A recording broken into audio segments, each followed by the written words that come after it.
It is a great job. We love it. But as we are gearing up for holiday and some rest and relaxation, some people are not, and those are our Texas lawmakers. Of course, yesterday, the first day of this special session, and today continuing, and it's about to heat up. This whole abortion bill is going to be on the table again, and they say that there are 5 things that we need to watch for. You know, all eyes are going to be on this session, and you know, everybody expecting the same sort of commotion that we had in the first one with Wendy Davis's filibuster and such. They say that we should keep watch of the usefulness of stalling and laying out the public record. So they're going to take a lot of time in trying to explain certain things and make certain points in order to stall, obviously. Who is they? The lawmakers. You kill me. Susie needs some clarification. Who's they? Yeah, I figure if I need it, so does everybody else that doesn't get it either. The second thing they say to watch for is Lieutenant Governor David Dewhurst exerting his influence, and whatever that means. But keep an eye on him. The third thing they say is there's a wild card, and that's House Republicans. Maybe some of them have been swayed in their vote. So it'll be really interesting to see when the vote does come down if they all still vote the same way. Don't you think?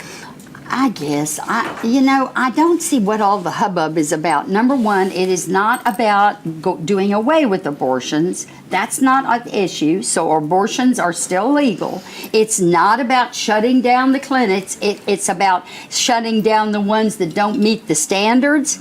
And so I don't see what's wrong with raising the standards. So I don't see what the hubbub is about, except I don't think anything wrong with putting a time limit on when you can have an abortion. And that is going to happen. It's going to be where you can't get an abortion past 20 weeks, but there's only going to be about 5 clinics in the state of Texas that you'll be able that are allowed to stay open. That are allowed to stay open. And you know these places are going to be sky high. I mean, as far as prices for women to do this. So it's just going to become more difficult for the average woman or the low-income woman who probably needs an abortion. Sorry. To get one. I think that's the issue, I think, for women. That the choices be, yes, you're still going to have a choice to get an abortion, but to get one is going to become more difficult. So it's not going to be any. Well, and that's a good thing that it become more difficult. And I don't think it's as easy to say, well just up your standards because you're probably not their demographic market to get an abortion.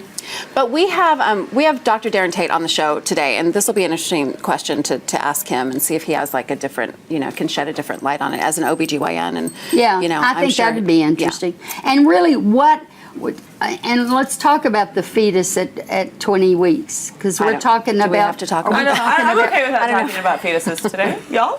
Anyone out there? I understand the point you're making. I understand the point you're making, Susie. Isn't that part of the thing here? And no matter which side of the argument you stand on, I think it is going to be really interesting to see how the special session goes, because all eyes are going to be on it.